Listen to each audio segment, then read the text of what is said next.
কুড়িগ্রামের রাজারহাটে রেললাইনের মাটি ধসে গর্তের সৃষ্টি, ঘটতে পারে বড় ধরনের দুর্ঘটনা। কুড়িগ্রাম জেলার রাজারহাটে উপজেলা রেল স্টেশনের অদূরে রেল ক্রসিংয়ের ২ নম্বর লাইনটি স্লিপারের নিচের মাটি ধসে পড়েছে। যে কোনো মুহূর্তে রেল ক্রসিং করতে আসা ট্রেন দুর্ঘটনায় কবলিত হতে পারে বলে এলাকাবাসীরা মনে করছেন। এলাকাবাসীরা জানান, রাজারহাট রেল স্টেশনের পাশে ট্রেন ক্রসিং করার জন্য আড়াআড়িভাবে দুটি রেল লাইন রয়েছে। বৃহস্পতিবার ১৫ মে সকালে পথচারীরা ট্রেন ক্রসিংয়ের জন্য ২ নম্বর লাইনের পূর্ব পাশে ১৫০ গজ দূরে একটি পুকুরের পাশে লাইনটির স্লিপারের নিচের ২০ গজ মাটি সম্পূর্ণ ধসে পুকুরে চলে যায় বলে দেখতে পায়। ফলে লাইনটির নিচ ঢাকা হয়ে বিশাল গর্তের সৃষ্টি হয়। গত বুধবার ১৪ মে রাতে মুষলধারে বৃষ্টিতে মাটি সরে যায় বলে ধারণা করছে এলাকাবাসী।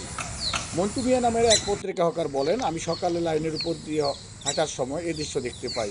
ওই লাইনটির উপর দিয়ে ট্রেন চলাচল করলে বড় ধরনের দুর্ঘটনার শিকার হতে পারে, অথচ পুকুরের পাড়ে গাইড ওয়াল দেওয়া আছে।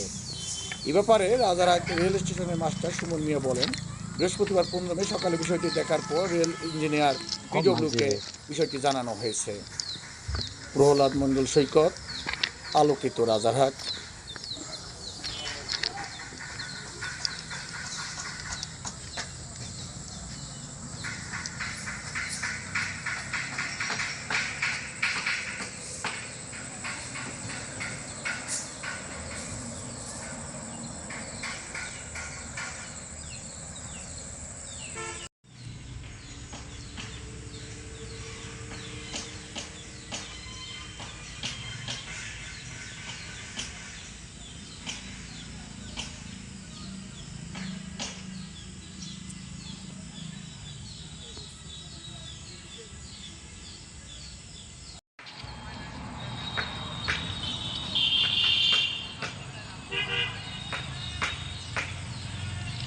কি একটা ঝুঁকি হয় যেটা